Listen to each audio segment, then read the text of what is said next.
Yeah, I just wanted to ask just a general question on that point of good players, or what you would say made it at a very good level. Why do you don't think that they become good managers quite often? Is it because the level of expectancy is just too much and they can't get it in their head that the individuals that they're coaching can be as good as them? Or what do you think that is? Because it's very rare that a player of a level ability or world ability make it as a manager, as a top manager. Why do you think that is? You said it, mate. Mercer was you've probably said exactly what Mercer said 3 or 4 times. Yeah. His expectations, sometimes they couldn't do what he was asking them to do. Yeah. Even when we played at the outset, when we first started playing, he'd expect someone to give him the ball. Even in tight situations, they wouldn't give it to him because they were scared to do it. And at certain times when he was a manager, mate, as you said right there, they couldn't do what he was asking them to, or what he would like them to do, or what he expected them to do, what he could do. I remember we had many conversations of again, Merce, that's why they're at this level. They're not you. Do you know what I mean? They can't do what you do. Yeah, but they're a professional. You're a professional, but they're not. You're an international. The speed of thought and stuff like that must be so different. If he's a player, even if he's at the end of his career, and he's still there, isn't it? Ball, the person who's got the ball who's not on the same level, thinking, "Oh, can't pass it through there. Not going to get that. He's not going to be able to deal with that." But that's the whole reason he's calling for it, because he's seen the picture in his head before it's happened, and he knows what he's going to do with it. Exactly that, mate. That's why I think I got on all right with him, if you know what I mean. I was prepared to take sort of risks. Yeah. And I would tell him I'm not giving it to him in an area where I knew I would. If I could give it to him, I'd give it to him because he was, far better player. I'd trust him in that. But if I knew, one, he was going to get malleted, or I was putting him in danger of giving it away, I wouldn't give it to him. Me and him, I think we walked off of a pitch somewhere screaming at each other. Give me the ball. Fuck off. Give me the ball. I'm not going to give you the ball when you're going to get wellied. Shut up. And it's like one of them down a tunnel, and then after the game, we're good as goal. I'm like, listen, I'll give it to you when you're going to get it, but I'm not going to put you in that situation. I know I played Premiership. I didn't play that, but I played the Championship a long time. You ain't getting in there because you're going to get booted. Yeah. Fact. You ain't having it. But some others would look at him and shy away from it. And then others would be completely the opposite and give it to him when they don't need it to him because it's Paul Merson. Yeah. Give it to Merson. Well, he don't actually want it. He's shouting for it, but he really doesn't want it. He's just shouting. Yeah. And that's and then he had the same problem trying to transcend that down to players. Mercer, they're at this level. No, I know, but they should be able to do that. Yeah, but they can't. That's why they're here. Yeah. And I think in the end, he then got frustrated with it, and then you start tinkering with stuff or flipping or trying or constant changing of players, and you don't then get to a process and go, right, that's what we're playing. They're my best 11. That's what we're sticking with. He'd tinker with it and play around with it. I think we had 45 players one season. Fucking hell. Wow. It's almost as if them sort of level of players, if they're going into management, they need to go into management at the top level. Yeah. And have them, similar to sort of Pep when he come through at Barca, like he's sort of gone in with all the best at his disposal straight away. So they're on his wavelength and he can portray what he knows through them as well. Yeah, well, Pep was lucky, wasn't he? Because he got stuck at Barcelona B. So he was basically the style and the pattern of play or whatever it was already set. So that's already down the lines. All he's then doing is coaching that system with the players he's got. And then all of a sudden he popped up. Some of those players that he already had just moved into the first team. So it's just natural for him to do it. You know, someone like Merce, as a man manager, Harry Redknapp says, people say he's never coached in his life. He doesn't coach. But again, he doesn't coach. He doesn't do the coaching. A lot of managers don't, do they? Not a lot of it. Yeah, not many of them do now. It's just changed. But I remember Merce saying a story about when he was at Portsmouth. And I think he might have told it on Harry's Heroes or somewhere. He was playing so well. And then he went to him, Harry, I'm struggling a little bit. I'm going to go to Sporting Chance and just have a week in there, mate, sort my brain, blah, blah, blah, blah, just to get myself all right. We've got a little bit of a season going. Anyway, booked holiday, went to Barbados. Bumped into one of Harry's mates who was out in Barbados, who phoned Harry back and said, yeah, Mercy's lovely. He's having a nice time out here. Told Harry. Merce comes back with a suntan. Harry goes, you all right, Merce? How you doing? You all right? yeah. Sporting Chance is great. Never said nothing else about it. We got him promoted. That's just man management. That's just letting Merce know that he knew. Merce knew he knew where he went, but he weren't finding him. But digging him out weren't going to help, was it? Yeah, but he used to drive the Midlands down to Portsmouth every day. and back up. See, not a lot of people would see that side of the game, like your average fan, the psychological stuff that goes into what you say to a player and how you treat them, and like when you're putting your arm around them, etc., etc. And how they're all different as well. Every player is different. Differently. Yeah, there's lots of different. Honestly, I've seen them. So many players. It's hard, isn't it? I've seen players far more talented than me that don't make it because of certain things, pressures, can't handle the pressure, whatever it is, and they can't do it. I remember, players literally freezing as you're going to games, and it's like, really, you've been fantastic all week. You're a really good footballer, but the pressure of giving it away or whatever it is, it gets too much to them. And yeah, some man managers, like you say, Harry's was always fantastic at it. And that's what he's good at. He's a man manager. That's what he does, isn't it? And that's why he dragged something out of players. Pep's a manager stroke. I would say Pep's more of a coach type person who improves the player by teaching them what they've got to do. He's not a man manager as such, because he coached Zinchenko the other day for saying something. So, well, look at the evolution of Sterling is the perfect example. You can see the talent was there at Liverpool, but City just went on to another level. Yeah, 100%. Yeah. And then obviously, as your time comes to an end at Walsall, you had spells at Hereford, and then went into the lower leagues with your Bromleys and Croydon Athletic, and then brought your career to an end. Then you went into coaching. Obviously, you started at Bromley in management. What was that like, the step into management from playing? It was difficult. Obviously, I sort of finished at Walsall. I applied for the job, got down to the last sort of 2 or 3. I've been there 3 years. I played quite a few games. They decided to go a different way. Obviously, I'd been involved with the Merson scenario and whatever else, so they brought in Richard Money. And then I wanted to continue playing. I was still fit. I went to Hereford, who was local. I didn't have, again, same thing. I sort of didn't have a club. Flitting around. I'm 30, nearly 35. People are sort of a little bit wary. So I was training with Stafford, keep myself ticking over. Then a guy I knew from Gillingham, Wayne Jones, who was the physio at Hereford, I went down, and Graham Turner, the old Wolves manager, was then at Hereford at the time. Went down there, trained, and played a couple of games, and then now for me a contract. But unfortunately, circumstances, personal wise, my wife lost. Her sister's son died and her nan died, so she just had enough, basically wanted to come back home. I got to a point where, what was Hereford for me? Not really. So we moved back. We just came back home. Home for me, obviously, is South London. So I came back down to here and then tried to find a football club down here. I was 30, coming up to 35. Still was fit enough that I felt I could play, but just couldn't get anywhere. Just couldn't get into a club that was all set. Whether they did, seeing me at that age and just try to be assistant, whatever, they didn't want to take me. I don't know. I could never answer that.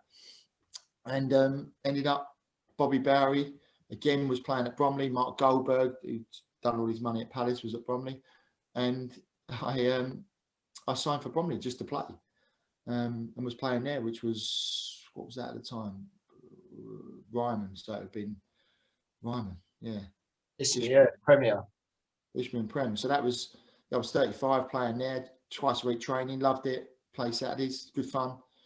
Managed to get promoted that season, and ended up sort of coaching the end of that season to being a manager the following season. Different. Obviously, I'd grown up around non-league because my dad was involved in it quite a lot, so I kind of knew it.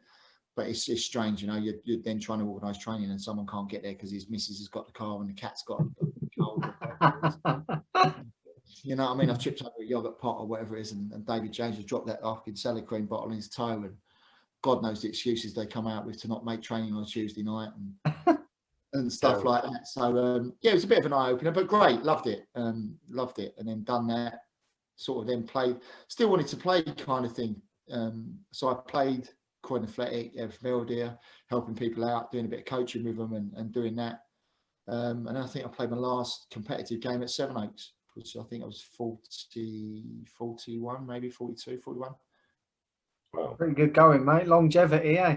Yeah. Like I said to you, I've had 10 operations throughout my career. So, operations, shoulder, snapped one Achilles and the other scrape, so broke my nose twice. So I managed to sneak a few. I think about 500 games. and still a few injuries. So I was lucky, and I still play now. I'm still playing the vet stuff now. I still try and run around. I think I'm 20. Ginger tell you. I make even him look good. At this rate, we'll have to do a little charity game with all the people we've had on interview, boys. We'll sort something out. That'd be class. we'll sort of split them, some of us and some of the pros we've had, and have 2 teams. Yeah, well, we've done, like I said, Gareth's organised a couple of games for charity and stuff there, and it's always good to do it because it's great when you get back to people and we all think we can play again, but we can't.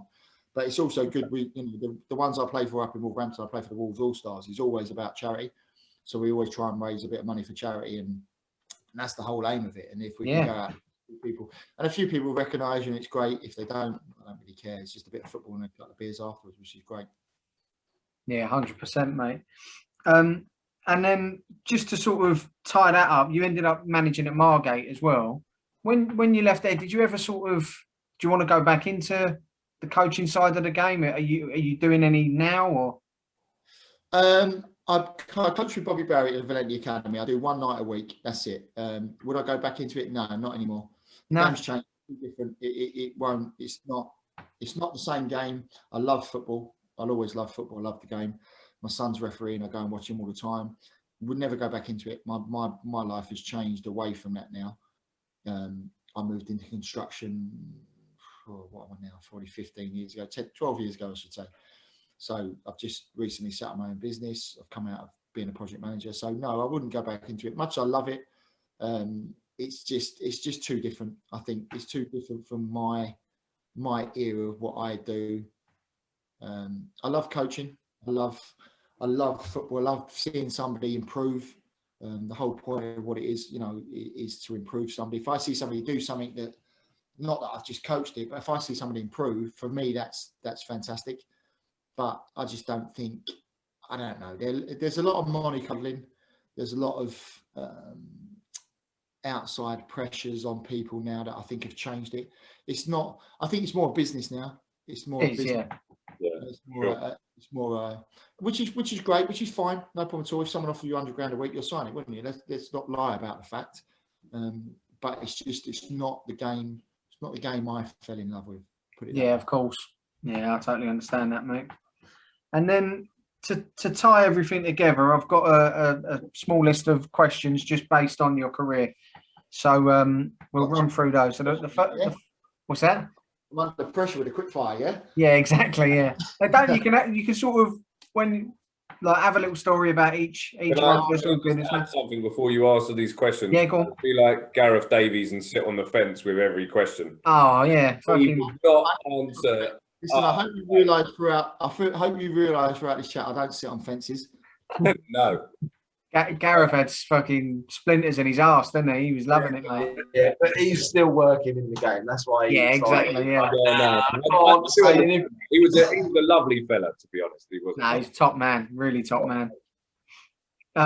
Right. So first one, best player you played with. Best player I played with, I'd probably have to say Ian Wright. Matty was expecting that and hoping for that, I think. Absolutely. Love that bloke.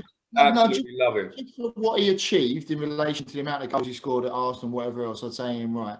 Honestly, there's so many different ones. You could say Steve Ball's a goal scorer, but for what somebody went on and achieved in relation to the amount of goals he scored, you don't score that amount of goals.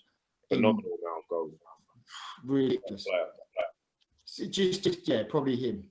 Different class, mate. I love Wright. He's a bloke and all. He seems a top man.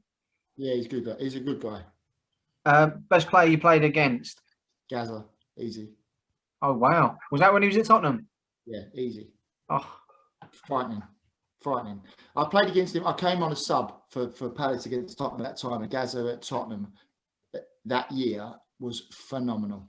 Not even a question. Don't get me wrong. I played against some really good players, but he was at a different level. I've said it to people before. He could dribble, he could run, he could pass. He was strong. He slapped me around the back of the head because I wouldn't get the ball for him. Didn't influence it. But he was that period at Tottenham. He was far and away the best player I played against or saw. And like I said, I was lucky enough to play against Brian Robson, Paul Ince. I never had the joys of playing against the sort of Lampards and Scholes. And I played against Gerrard in the pre-season friendly for Wolves against Liverpool, but he was only a young lad, so I didn't play against those sort of type of guys. But I played against the sort of older era, and Gaza was, mate, frightening. Go on, Greg. We forgot to ask. So I was when just going for it now. you was at Wolves, Barcelona, What, that I scored? did you score? I might have done. Don't know. Check your notes. No, Greg. your picture, bingo. Yeah. Well, it's my Twitter picture, mate. I'm living off that shit. Mate. So would I. What was that? A pre-season friendly? Yeah, we played Wolves 90. We played Barcelona 98, I think it might have been. So that's Clivert, Rivaldo, a lot. Luis Enrique, Figo, Patrick Anderson, Nadal. Yeah, people like that. I'd scored as well.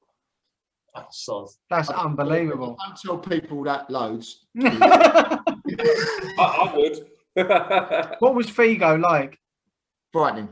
Really? Yeah, good player. I saw Again, you are chasing him in that picture. listen, mate, he's chasing me. He's trying to pull me back. Trust me. Give you the old drop of the shoulder, and then you were off. I think I was dropping in. Or trying to catch him. I know that. Unbelievable, though, mate. I can't believe we forgot to mention that. No, I didn't mention it. I will mention it. There's some list of players you've played against, right? Fucking stuff dreams are made of that. Yeah, that's it. I was lucky. Listen, I'm not going to lie to you, fellas. I was lucky when yes, we have an amount of talent. Yes, we have an amount of discipline, but you've also got to be very lucky. I'm lucky to have played against some of those guys. One of the things I never did was get shirts, though. I didn't do that. It wasn't, other people would always go and get shirts. I never did it. I don't have a lot of that sort of stuff back. Not for any reason. I gave a lot away to charities and whatever else. I've got a couple of shirts in the loft, but very, very few. I didn't do that. But it's just nice to be able to do that, to be able to say that I played against those people. That memories for me are far better than any material things. Yeah. Most underrated player you played with? Underrated? Oh, wow. That's a difficult one, underrated. I'd probably say a guy called Carl Robinson at Wolves was very underrated. Centre midfielder? Yeah, played for Wales, underrated. Was he Scouser or was he Welsh? No, he's a Welsh guy, played for Wales. He's now managing in Australia, was underrated. Steve Carica was a good footballer. At Palace, do you know, at the time at Palace, it was underrated, and you'll laugh, Stan Collymore. Yes. Got shipped out, didn't he? Went to Southend. Stan never really made it at Palace. We signed him from Stafford. Honestly, another one. I've not even mentioned Stan up there. Yeah, he was a player. Unbelievable, strong. He's got to be 6'2", 6'3", didn't he? Stan was 6'3". 3, yeah. That's how 6'3", right foot, left foot, strong, quick, dodgy tash because he'd come from the north, but that's not his fault. But he was frightening. But he never really made it at Palace. He played games and there was flashes in the reserve team. I mean, at that time we were playing in reserves. He would score goals that you would not believe. We had a reserve team at the time, and like I said, there was myself, Gareth, Chris Coleman, Stan Collymore, Darren Patterson, lots of, you'd have the players coming out of the first team. I think that's the difference. We won't go into that. That's another podcast. But he was one of the ones I would say underrated at Palace, Stan. Wow. Worst trainer? Jesus, how many do you want? Are they all strikers? No, not all of them. Might be Haitley from what you said. Haitley didn't bother about training. Steve Ball used to hate Fridays. Not interested. Didn't like Fridays? No, I just wasn't interested. He didn't like shooting. Like Fridays was a bit of a shape, bit of a session like that, and then you might have a little small-sided game with some finishing for the strikers, but he hated finishing like that. He just thought it was false. It wasn't interested in play it, set it, score. That weren't him. Scott Taylor at Reading, the season we played when we got to the playoff final, he was used to training. useless. I'm trying to think who else. I'm trying to think of a couple of others, but they were poor. Oh. Man. Hardest player you played with? Hardest as in tackling or hardest as in fighting? Fighting. Bully was a monster. Really? Yeah, strong. Jeff liked to scrap. Jeff Thomas, to be fair to him, liked to scrap. I'm just trying to think. Adi Akinbaye was an absolute beast. Yeah. He don't look like one to be fucked with, let's be fair. Like we might have all said he was shit at the time at Leicester, but I wouldn't have told him. He broke his hand because he threw a punch at someone, missed it and hit the door, but it was the physio's door, which is really thick, and broke his hand. Fucking hell. It was a big fight down the tunnel. I can't talk about that one. He's scary. He scared me. And Iffy Anua is the only other one. Really? Yeah, big Iffy. Scary man. Scared. Just scared. Hardest player you played against? Hardest player I played against. Paul Ince was frightening, as in regards. He changed. I think he changed the midfield as we sort of know it. Roy Keane was an athlete. Paul Ince was the first, what we probably call a defensive midfield player. He was tough. Stuart Pearce booted me in one of my first ever games and stuck me in the stand. He was tough. That was his job, wasn't it? Just stick him in the stand. Yeah, that was another level. I was a young kid and played at Forest, and literally, I got the ball and I was a little waif. I was probably like 10 stone, wringing wet, and I got the ball. I remember just getting it, and he tackled me and booted me, or basically just was giving me a little scare, and he went, "Welcome to the big league, son." I love all that side of it, like the nice bloke. The other side of the white line, he seems like such a nice geezer. Like, oh, he's probably brilliant.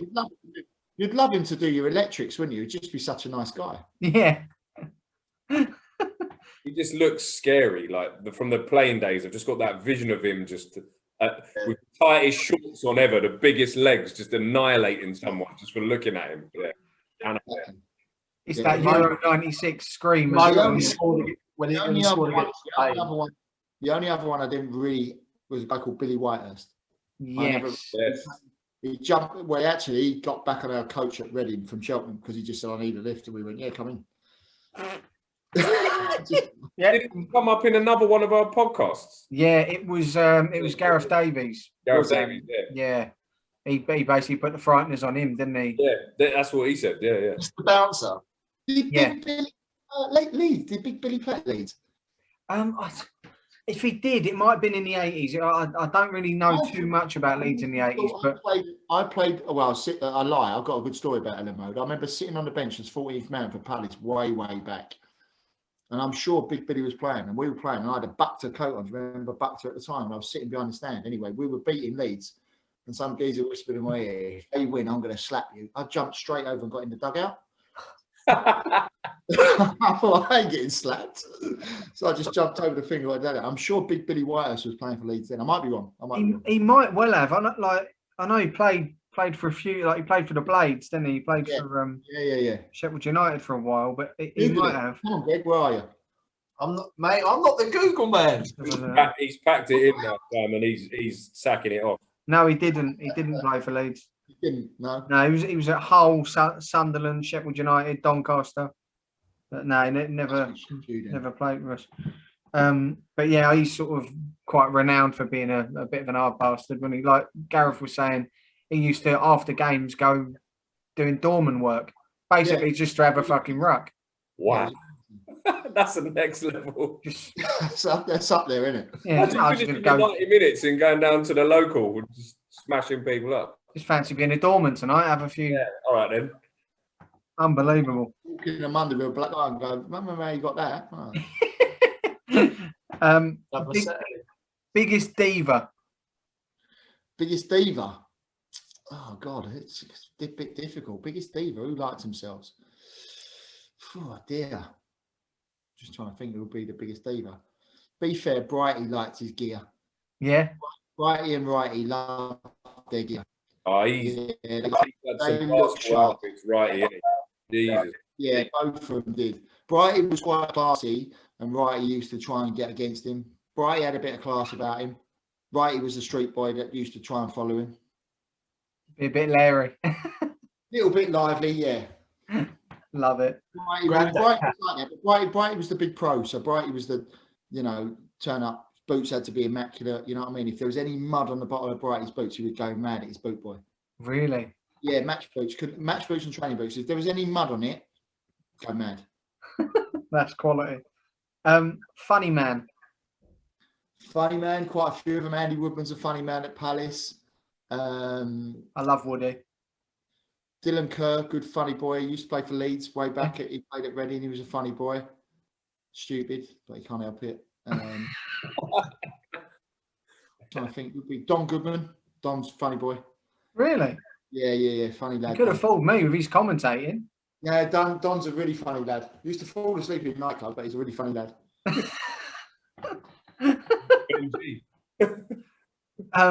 Which manager was the best when they took part in training? Steve Coppell. Yeah. That come up on another one, didn't it? Coppell was quality. Sure. Did Cab say that? Yeah, Coppell was good. Colin Lee never really joined in much. Steve Coppell, when I first was at Palace, was only young and he was still fit as a fiddle because he would love to join in. And we used to do the beat test at the time, and he'd join in the beat test and he'd say, anyone don't beat me, they have to do it again. So so he was still fit and he'd join in the games, and every now and then he'd throw the old favourite in. I don't know if you remember 1981, I think it was, or 82 World Cup. He had the long throw that Brian Robson scored off, and every now and then he'd pick the ball up and do the old, here it comes, and throw the old long throw in.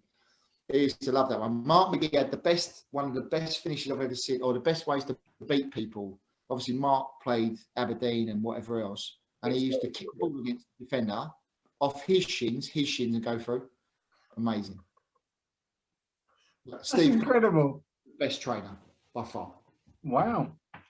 That's some sort of accolade to do that to your players, though, isn't it? You've got to beat me. And that's fair play. If you can't beat the gaffer. Yeah, honestly, you had Andy Thorne. I think Nigel Martin was useless. Andy Thorne used to hate running. And honestly, he used to say, right, if you don't meet me, lads, you've got to go again. Like those players that didn't.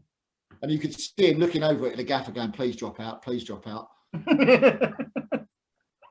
That's brilliant. Obviously, there's a tradition with the initiations when players sign for clubs, they get up and do a little sing-song. Who's the best singer that you've come across in the game? Don. Yeah? Yeah, Don's a good singer. What's he go for? Likes a bit of everything. Robbie likes to sing song as well. Robbie Keane's Irish, isn't he? They love a sing song. Paddies love it, mate. Yeah, love it. Yeah, but they're probably Don and him and Robbie, two singers, like a bit singing. I was lucky. I never we did. It wasn't a big thing when I was back playing. It wasn't a big initiation thing. Yeah. It's kind of into it a little bit more now, isn't it? Oh, it's massive now, yeah. I can't sing. I have to break a bit of Vanilla Ice. They can't do anything else to it. They can't burn their clothes or anything because that's just right. I tell you what, me and Gareth Davies did a good Rick Astley duo. I was impressed. We were on point with that. I thought it was decent. He went to town, mate. That was impressive. Yeah, no, I wasn't. I was lucky. Didn't have to sing. Couldn't sing. Tone deaf. Yeah, Gareth goes, when we asked him the same question, he was like, me. And then he was like, oh, right, okay. And then he just went for it. Bit of Rick Astley. I'm not going to lie, mate. I'm rubbish. Fair play, mate. This question's sort of a double-ended meaning. So, biggest dick you ever played with? Biggest dick, as in somebody I didn't like, or just was a complete cock around the place? As in, who's the biggest dick, or who had the biggest dick? So, however you want to take it. Oh, okay. Get you. If he's up there. he's thinking back now. He's going, yeah, I can't remember that show. And who done? Do you know what I did? I never didn't really get on with anyone. Me and Keith Kell never used to see eye to eye for whatever reason. Fine playing wise, just didn't see eye to eye. Just clashed a little bit. Probably there. Other than that, I'm just trying to think. I never got on. I'll tell you who I didn't get on with. David Barsley at QPR. I thought he was a prick. Honest, mate. I love that. Me and Simon Barker had a fight, but that was just me and Simon Barker. And we were roommates. But I didn't like David Barsley. I thought he was a prick. He probably thought I was a prick as well, but there you go. But you liked Barker, but you had a tear up with him. No, we were roomies. I got stuck together. But we used to play young the old. It was quite a big thing at the time. They were the old guys, Barker, Holloway, Ray, Anna McDonald, so on. The younger guys were myself, Trevor, Danny Dicho, Kevin Gallen. So we were doing it. And I think one of the games on a Friday, we were absolutely annihilating them. And they were all getting up and trying to kick people anyway. So Simon Barker was trying to kick me, so I booted him. So anyway, we've had a bit of a tear up on the old training pitch. So it happened all the time, quite things. So I can't fight, so I've tried to throw a few while backing away quickly. And hoping someone breaks it up. The old favourite at school, isn't it? Yeah, I can have a fight. Break it up, please, teacher, please. Sort of back to Wayne anyway. The next day, get to the hotel, go into the old room, and someone's left a pair of boxing gloves on the chair because me and Simon roomed together. It's quite funny. There you go. Yeah, just like I said, it happens, doesn't it? It's football. Really, yeah. It does, mate. Yeah. And last one, your best mates in football, and can you get them on the podcast for us? Best mates in football. Dylan Kerr's my best mate. Probably. Yeah. I still speak to Dylan all the time. No way. Yeah. I still speak to him. I probably speak to him once a week. He's out in South Africa at the moment. He's been to Vietnam, Botswana, Tanzania. He coaches everywhere out there. I still speak to him all the time. Neil Emblem, I talk to. Oh, brilliant. Yeah, Bobby Bowie probably is the one I see the most is Bobby, because we still coach together. I still speak to him probably most every other day. They're probably the only ones that I really speak to. I still speak to other people. Ewan Roberts I talk to every now and then. But it's funny. You sort of talk to them and then you get back together and you speak again. Andy Woodman, we just recently started speaking with him again. Andy's a really funny guy. He's got some great stories. If you could get him on there, I think I'm funny looking, but he is. Oh, if you could have words with Woody, mate, that'd be special. He is a funny boy, Andy. Funny boy. Yeah, he's a character and half. When I listened to his interview recently, when he was talking about even in his coaching times and with Pardew up at Newcastle, with the 8-year contract, fucking superb. Well, I obviously lived in Addiscombe when I moved down to Wellington, and I lived there. I used to walk to Andy's in Woodside and jump in his mini metro, and we used to go to training together. Oh wow! He always charged me fucking petrol money, the tight bastard. What, in that thing and all? Yeah, in a metro. Do you know what I mean? I think he charged me a tenner a week. He probably paid for about 6 weeks. Quality. You're right. He had a red mini metro. He used to sell the worst gear out the back of his motor ever. He used to sell Ralph Lauren polo things, and the geezer had a cricket bat in his hand. Oh God, that's superb. You always had a bit of perfume. But yeah, that sort of brings our chat to an end anyway. So I really appreciate you coming on, mate. That was superb. Thoroughly enjoyed it. Yeah, thanks for your time. And, I hope my background made you at home with Molyneux behind me today. So, but yeah, thank you for everyone who's watching and who's listening as well. Make sure you slap a like on the video on YouTube and subscribe to the channel. And yeah, thank you everyone. Cheers.